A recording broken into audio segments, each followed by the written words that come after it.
1. The liar paradox. This sentence is false. If it's true, then it must be false. But if it's false, then it's true. It's like trying to fold a piece of paper in half forever. No matter how you approach it, you get stuck. Imagine someone telling you, I am lying right now.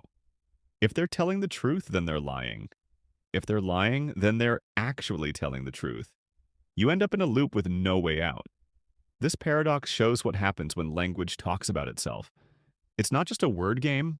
Versions of this appear in programming, self-referential bugs, philosophy, what counts as truth, and even AI systems that get caught in contradictory instructions. Modern logic had to invent whole new systems just to dodge this trap.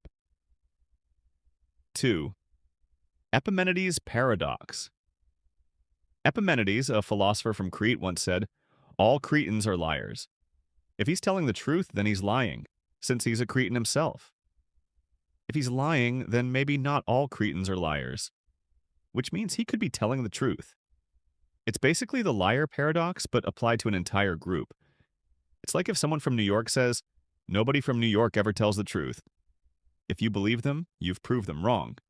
If you don't believe them, you've proved them right. This paradox highlights how generalizations about groups can backfire when self-reference sneaks in. Logicians argue over whether it's really a paradox or just sloppy language. But it's also a lesson in everyday reasoning. Anytime someone says all politicians lie or everyone on the internet is wrong, the statement can collapse under its own weight. 3. Russell's paradox. Imagine a library of all sets. Now consider the set of all sets that do not contain themselves. Does it contain itself? If it does, then it shouldn't. If it doesn't, then it should. Picture a town with a library that collects all books that don't mention themselves. Does that library's catalog belong in the library? If it's in there, it shouldn't be.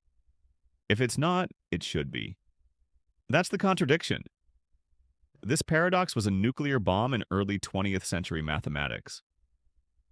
Before Russell, mathematicians assumed you could freely create any set you wanted. But this paradox showed that naive set theory collapses under its own weight. The fix was more rigorous mathematical foundations, like Zermelo-Fraenkel set theory, that basically put guardrails on infinity. Without Russell's paradox, computer science and logic would look completely different today. 4. The Barber Paradox.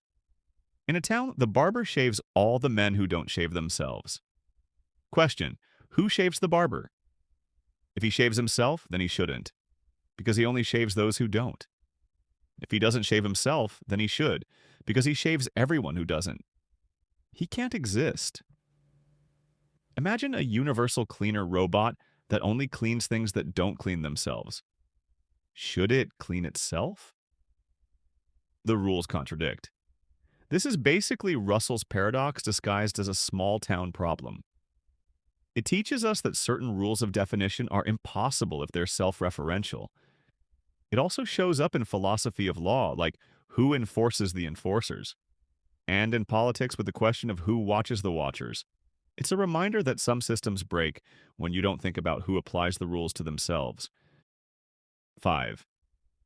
The Grelling-Nelson paradox. The heterological paradox. Take the word heterological, which means not describing itself. For example, naimon, long is not a long word, so it's heterological. But is the word heterological itself heterological? If it is, then it describes itself, so it isn't. If it isn't, then it doesn't describe itself, which means it is. Another infinite loop. Think about the word short. The word short is not short. It's 5 letters, so it doesn't match itself. Now swap in heterological, and suddenly you're in paradox land.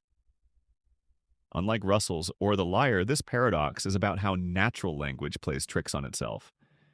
It shows how ordinary words can create contradictions if we let them refer to themselves. In linguistics and logic, this reveals the limits of self-description. In everyday life, it's a cautionary tale. Be careful when categories try to eat themselves.